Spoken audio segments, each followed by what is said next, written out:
മാത്രമല്ല ദൈവത്തിന്റെ ഓരോ വാക്കുകൊണ്ടുമാണ് ജീവിക്കുന്നതെന്ന്.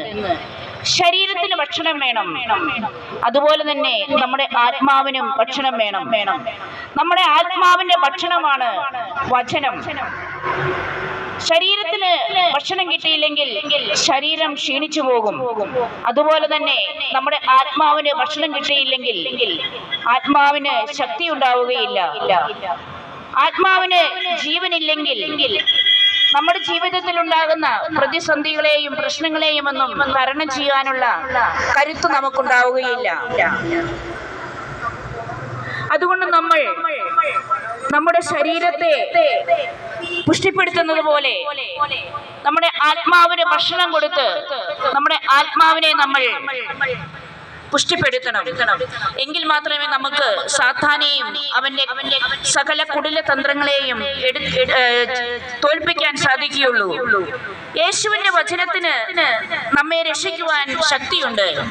നമ്മെ പാപത്തിൽ നിന്നും രോഗത്തിൽ നിന്നും നമ്മൾ അനുഭവിക്കുന്ന എല്ലാ വ്യാധികളിൽ നിന്നും രക്ഷിക്കാൻ കഴിവുണ്ട് യേശുവിന്റെ വചനത്തിന്.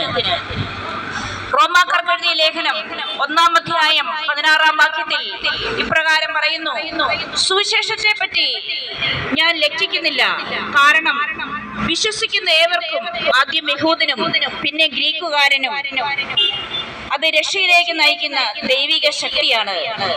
അതേ സഹോദരങ്ങളെ, ദൈവത്തിന്റെ വചനത്തിന് മാത്രമേ നമ്മളെ രക്ഷിക്കുവാൻ സാധിക്കുകയുള്ളൂ.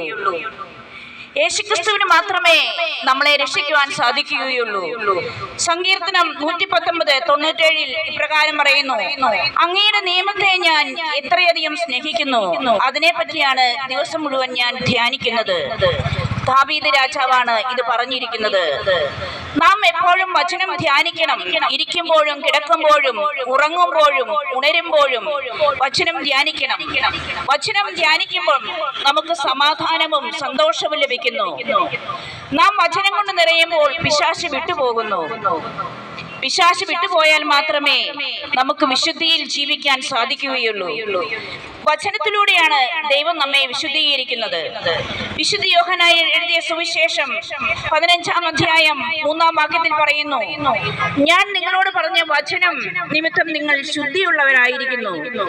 വചനത്തിലൂടെ മാത്രമേ നമുക്ക് ശുദ്ധി ഉണ്ടാവുകയുള്ളൂ. നമ്മൾ വചനം വായിക്കുകയും കേൾക്കുകയും ചെയ്യുമ്പോൾ യേശു നമ്മുടെ ഉള്ളിൽ കയറി എല്ലാ പാപങ്ങളും എല്ലാ ബലഹീനതകളും നമ്മിലുണ്ടാകുന്ന എല്ലാ ആസക്തികളും സാത്താൻ വിതയ്ക്കുന്ന പാപത്തിൻ്റെതായ എല്ലാ വിത്തുകളും എടുത്തു കളയുന്നു. നാം ലോകകാര്യങ്ങളിൽ മുഴുകാതെ